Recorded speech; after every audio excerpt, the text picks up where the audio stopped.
Welcome back to another episode of 6 and 6, where we cover 6 stories from around the world in 6 minutes or less.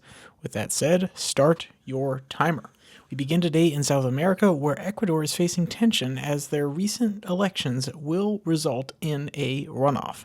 From BBC, Ecuador's presidential election will go to a second round after a closely contested first round result failed to produce an outright winner. The electoral authorities called it a technical tie after the incumbent center-right candidate Daniel Noboa and his main left-wing challenger, Luisa Gonzalez, received nearly identical percentages of the vote. The pair will now face off in a runoff in April. The result is far narrower than opinion polls had predicted, indicating the second run could be harder to call. Across the Atlantic in Africa, we are looking at a nation who has lost their hero after leading the party for nearly 20 years in the ruling coalition. From the AP, Sam Nujoma, the fiery, white-bearded freedom fighter who led Namibia to independence from apartheid South Africa in 1990 and served as its first president for 15 years, coming to be known as the father of his nation, has died. He was 95. Quote, "The foundations of the Republic of Namibia have been shaken," Mbumba said in a public statement. Over the past 3 weeks, the founding president of the Republic of Namibia and the founding father of the Namibian nation has been hospitalized for medical treatment and medical observation due to ill health, end quote. Next, we look to the Caribbean, where a scare this weekend led multiple nations to engage their emergency plans and evacuate their citizens from the coastline.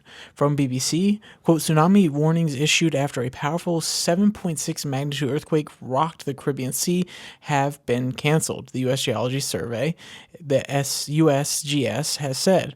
Officials say the earthquake's epicenter was about 20 miles north of Honduras and 130 miles southwest of the Cayman Islands when it struck on Saturday evening local time. The U.S. tsunami warning system had initially issued warnings to more than a dozen of the countries, including waves of up to 3 meters, about 10 feet.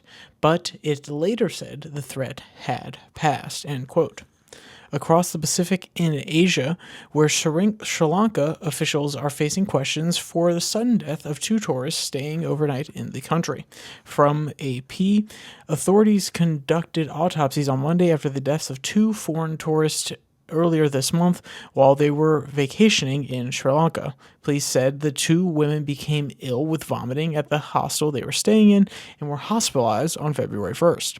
They identified them as UK citizen Ebony McIntosh, I believe is probably the best way to pronounce it, 24, and the German national Nadine Regis, 26. A 30-year-old German man is being treated at a hospital. Police said the results of the autopsy would be released after laboratory tests, end quote. Next, we go to Australia, where a new amendment to a previous law makes jail time mandatory for violating Australian hate speech laws. From BBC, quote, "Former Labour Senator Kim Carr criticized the party for what he said was a, quote, clear breach of the Labour Party national platform. Labour opposes mandatory sentences on the grounds that such penalties do not reduce crime, and they undermine the court's independence and often discriminatory in practice." But opposition parties did not rush to welcome the new amendment either, accusing Labour of dragging its feet. Quote, "The Parliament is not acting today because of the decisiveness of the Labour Party," said Liberal Senator James Patterson, who told this to reporters in Canterbury, end quote. And meanwhile, in Europe, the discussion over Ukraine funding is reaching a climax as the U.S. begins to pressure European nations at a joint security conference in Germany. From AP, quote, "Retired Lieutenant General Keith Kellogg, Trump's special envoy to Ukraine and Russia, told the Associated Press that the White House is ironing out details of the highly anticipated talks during the annual Summit for International Security discussions. Vice President J.D. Vance, Secretary of State Marco Rubio, and Kellogg are among the Trump administration officials traveling to Germany for the summit, and all could be involved in the critical talks with Zelensky and his team on the sidelines of the event. Quote, "Knowing how the process works, it would probably be better for Zelensky if we all met together and talked through it as a group," Kellogg said in an interview, end quote.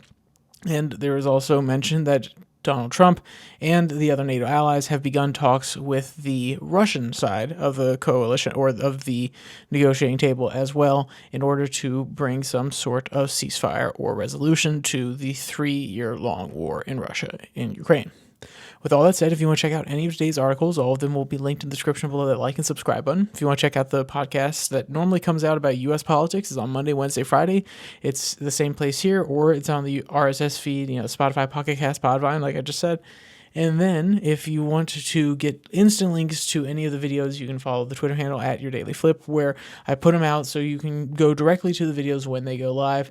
And it's a lot easier than having to keep up with push notifications in an email. So, with all that, there's only one more thing to say. Stay safe, don't die.